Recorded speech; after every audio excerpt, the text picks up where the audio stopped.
too much GH. Many have come and many have gone, but you are a great kankamukashos ability, worth being beheld by every optical nerves. That saith the papacy. Keep watching Too Much GH, and you'll get the best of entertainment, the best of everything you want. My name is Mahama. Keep watching Too Much GH. It's the best. Keep watching Too Much GH.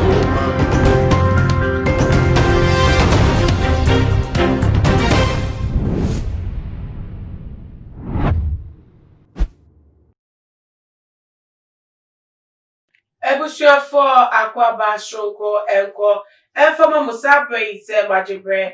Shed Too Much GH so bidding Edina Ama Usa na Ebre and associate training issues of my mo ensem Mede Ebesomo Ewo Eye Fide so na to say and Sunday ever call ensem no so make I say Edumeko Bakuminu Yensebi so ya say my edumedi Ebremo na Edumeko Idika Mama Juliet Ventures Mama Juliet as a kitchen oba ebeyefe no wait me bra wo appear within 5 minutes na bibia da so one e kitchen o bedroom living room wo dem nia beyefe dia na e ono elevate me abo ama ho akade ne bo so e wo community friend no 24/7 or available na me can for loan master so e ama loan master wo mo ema posia the way my for boye abaye my for biem so no wo mo jo market share difficult control account office now more affordability. Christmas way what ready open holidays be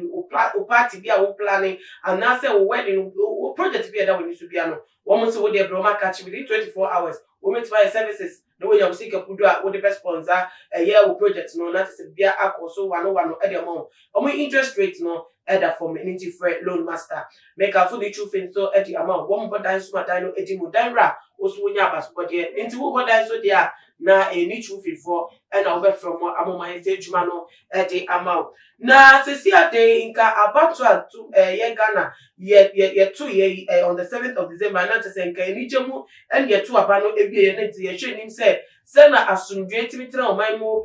bre a yakeka akwa abano eso ni te se abano ebremu ni abano echi na nka sa na ye hwe nim say abano echi no ebeko so a na te se ye nya asundwe e wo mama te obi ebetumi ato na edwuma die so a hwe egweje but ya te say abano echi no menti mi wase bi a te se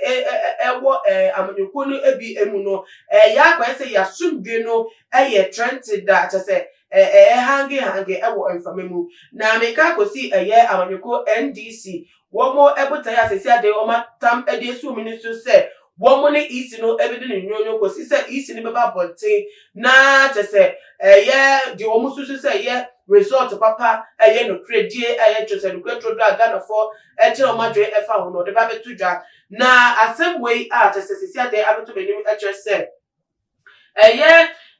Northern Regional Chairman of the NDC, Mr. Ibrahim Mobila, what the instruction be at the better ponte at the easy say we the instruction but ya quite say warning say woman just 2 days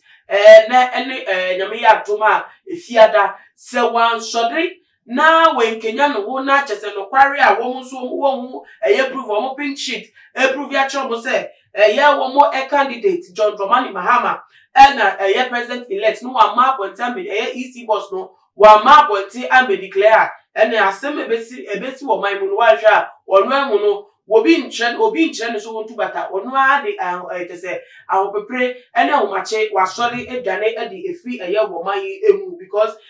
wo mu ni se krono pefe ene te se isi no ade abo wo man nyoko no so makoye party wo ni eda wo no wo entra se ema isi mu wo sa krono ebiakete emfa no wo endi sa kwa into 2 days no ode amomo o patro mu o ka ade akire isi no ya no wonte ase na bibisi a wankoka se ya monika ye amfa asem no na asem we no wori tudwa ebra na te se womo amanyoko no supporters womo Kenya womo ewo tamale ate se womo ehye demonstration ase no womo demonstrate say womo any isi edina ya wo see declaration no womo nyintu womo nyadwen and who demonstration mo kono and we dey asem we to that now wo ka brofokase mo say I am here to tell all the people in the northern region that we won the elections. We are begging the EC boss. She shouldn't bring confusion into the country. So we are telling her to come out immediately and change the results by Friday. Otherwise, we will decide for our incoming president. We will decide for our incoming president, John Mahama. We are swearing John Mahama next month, the 7th of January, at where they swear people in Accra. Just say, no, early assembly, what they about to appointing, perfect, what they kind of pee, they see the piece say. Say easy 2 days or to wait you more when they eman say one bra until no say abanu no so one mama declaration and say John Dramani Mahama and we do kunim say na according to one coalition one nya ye dia and there on the 7th of January say na kenim say ye man mu ye to ababie na ye yi mampani on the 7th of January ye inauguration na to say you put it on the office no share the media say no say 7th of January no say na ye run na akufu ado nim say wo ye hyehyɛ na to say no elebet so atra kunya so on the 7th of January no emba ne sa e wo mo ni so emba ne nye da wo mo so ba Accra habi no mo abesi eye wo mo emampani na ye John Dramani Mahama as president or no enome inaugurating on the 7th of January as president of the nation. Say easy pro, say pro, say Ghana for pro, say pro. Sa and the back so at what they are to appointed and now what is some way to appointed Ghana for say hey they be say see a day dear pa na NDC for one more edge or my mu. I same way ya can say abano easy and the action is I say one share one end to year the baby film baby am one fan to that now one cannot say nipa enya no want to say my mu or no need to make wa the Ghana will be a tum so say juma no action is a need akoba ne say na juma de mu no say mani anye ho na mo boso anye so a emra ewo man mu ye wo court akese ewo ha the Supreme Court cry dey dikai a o metimi atlas no so aka mam say mu de na wo mu anasa no de na wo mu no wo betimi aka muso so a muso mu court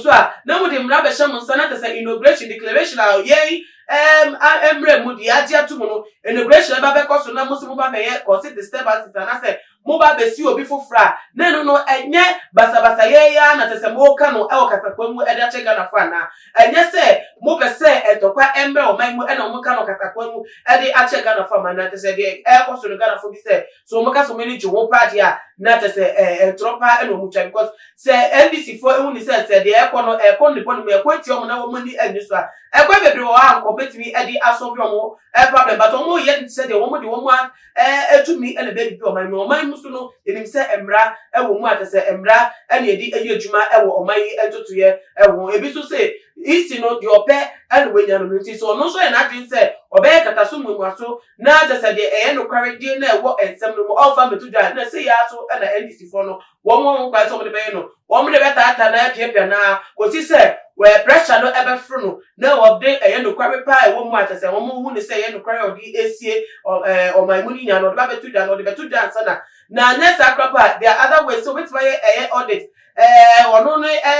we ya wonya any coalition no ye ne na ba wo no gada ye de to abonte ne the declaration no wo be ya pass wo be ba abonte no no mu abechechemu no be biemu na tese bibia de mu pefe na tese obi enya no won tese ye nya sadia so wakana no tum no ohye na kache no wakata NDC fo anya de open no ba ye na tuma wie dia ene na de no mu de beti na ene sa na busa fo de ekoi de sesi ade de mija e de hye wo sa wo so what we try efa wo ene say wuji tum se na NDC fo no ka se wo mu fa sa kwa ne so NC wo mu mampeni na ye John Dramani Mahama na se wo mo NG entum de isi boss no aka na se bim kwapo no wo mo court no mo ko set wo mo issues wo de wo dwe bia no nya pa fa so me e wo comment section na bia mu so mo mo dia na follow yen e wo Instagram e Twitter handle @2gh_. Facebook so too much GH. Midi Elana ama usa na me aduma. De me di shapi makramu.